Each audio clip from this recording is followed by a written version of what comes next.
ناظرین، بستی والوں کا دھیان امام کی طرف نہیں ہوتا ہے۔ اگر امام موٹا ہو جائے تو لوگ کہتے ہیں روٹیاں لگ رہی ہیں روٹیاں، اگر امام پتلا ہو جائے تو لوگ کہتے ہیں سمجھ نہیں آ رہا، بندہ جب سے آیا ہے کمزور ہوتا ہی جا رہا ہے۔ اگر امام تھوڑا صاف ستھرا رہنے لگے تو لوگ کہتے ہیں امام کیا ہیرو لگ رہا ہے، ہیرو۔ اگر امام میلا کچیلا تھوڑے سست ٹائپ کے ہو تو لوگ کہتے ہیں کہ یار امام اتنا میلا آدمی ہے کہ اس کے پاس بیٹھنے کا دل بھی نہیں چاہتا۔ ناظرین، امام کو تو کسی میں بھی گنجائش نہیں، موٹا ہو جائے تو پریشانی، پتلا ہو جائے تو پریشانی، صاف ستھرا رہے تو پریشانی، میلا کچیلا رہے تو پریشانی۔ لوگ امام کی تنخواہوں پر دھیان نہیں دیتے۔ امام آپ کا کتنا دھیان رکھتا ہے اس کا آپ اندازہ بھی نہیں لگا سکتے۔ آدھی رات کا وقت ہے، امام صاحب سو رہے ہیں، آپ اپنے بچے کو لے کر جاتے ہیں اور کہتے ہیں امام صاحب بچہ بہت رو رہا ہے، ذرا دم کر دیجیے۔ امام صاحب غصہ نہیں کرتے، ناراض نہیں ہوتے۔ امام صاحب اٹھتے ہیں، کیا گرمی کا سردی، وضو بناتے ہیں اور آپ کے بچے پر دم کرتے ہیں۔ رات کو 12 بج رہے ہو، ذرا آپ اپنی بیوی کو جگائیے کسی کام سے، وہ ایک ہی سانس میں کیا سے کیا بول دے گی کہ ہائے میرے تو نصیب ہی ٹوٹ گئے، جب سے میں اس گھر میں آئی ہوں نہ دن میں چین ہے نہ رات میں نیند ہے۔ ناظرین، غور کیجئے، ایک گھر کا خرچہ کم سے کم 20 سے 25 ہزار کے درمیان ہوتا ہے، اس سے زیادہ کی کوئی حد نہیں۔ لیکن آپ نے کبھی دھیان دیا، کبھی توجہ فرمائی کہ 12-13 ہزار، زیادہ سے زیادہ 15 ہزار میں امام صاحب کا گزارا کیسے ہوتا ہوگا؟ اس کے بچوں کی دوائیں کہاں سے آتی ہوں گی؟ اس کے گھر کے خرچے کہاں سے پورے ہوتے ہوں گے؟ جو آدمی 20-25 ہزار روپے ماہانہ کماتا ہے، اگر اس کو کوئی ضرورت پیش آ جائے، گھر میں کسی کی طبیعت خراب ہو جائے تو اس کو بھی کسی سے قرض لینے کی ضرورت پڑ جاتی ہے، تو پھر مجھے بتائیے کہ یہ امام جو 12-13 ہزار 15 ہزار میں مہینہ بھر 24 گھنٹے کی ڈیوٹی دیتا ہے، اس کا گزارا کیسے ہوتا ہوگا؟ ذرا سوچئے، توجہ کیجئے، دھیان دیجئے۔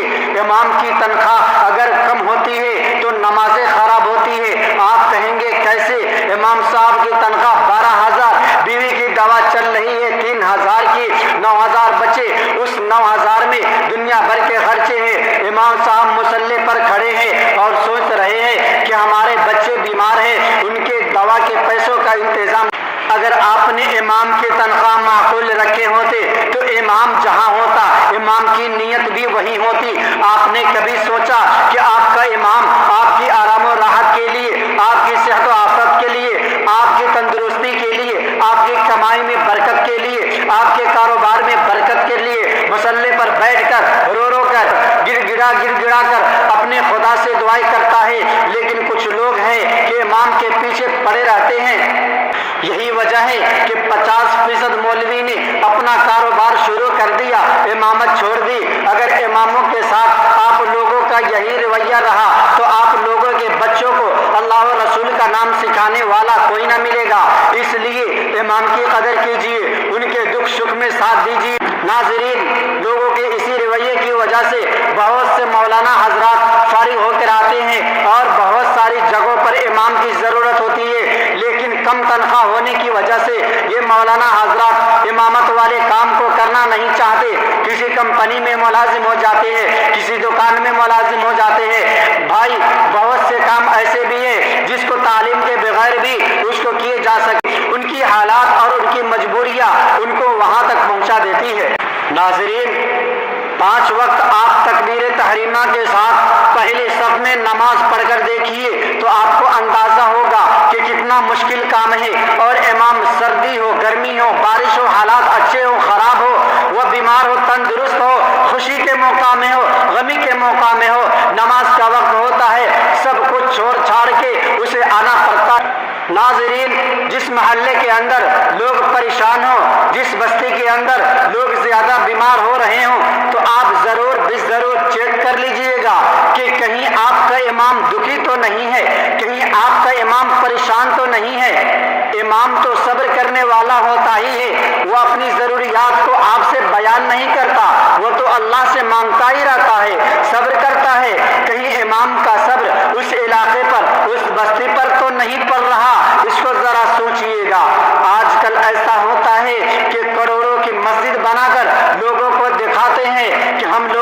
یہ بنایا, گنبد بنایا, مینارہ بنایا.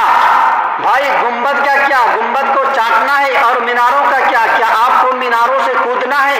اصل کام تو اس کے اندر جو محنت کر رہے ہیں اساتذہ اور ائمہ, ان کے اوپر خرچ کیجیے, ان کو زیادہ سے زیادہ تنخواہیں دیجیے. کئی لوگ ہزاروں روپے کے بکرے خرید لیتے ہیں, مگر ان کی قربانی کے لیے ضرورت انہی امام صاحب کی پڑتی ہے. بچے کی پیدائش پر وہ پھولے نہیں سماتے, مگر اس کے دائیں کان میں اذان اور بائیں کان میں تکبیر کہنے کے لیے ضرورت انہی امام صاحب کی پڑتی ہے. بچے کا عقیقہ دھوم دھام سے کرتے ہیں, مگر نام رکھنے کے لیے ضرورت انہی امام صاحب کی پڑتی ہے. بچہ بولنے لگتا ہے تو اسے الف با شروع کرانے کے لیے ضرورت انہی امام صاحب کی پڑتی ہے. بچہ بڑا ہوتا ہے, اس کی شادی پر لاکھوں روپے خرچ کرتے ہیں, مگر نکاح پڑھانے کے لیے ضرورت انہی امام صاحب کی پڑتی ہے. گھر میں کسی فرد کا انتقال ہو جاتا ہے, اس کی تجہیز و تکفین اور مغفرت کی دعا کے لیے ضرورت انہی امام صاحب کی پڑتی ہے. کیا امام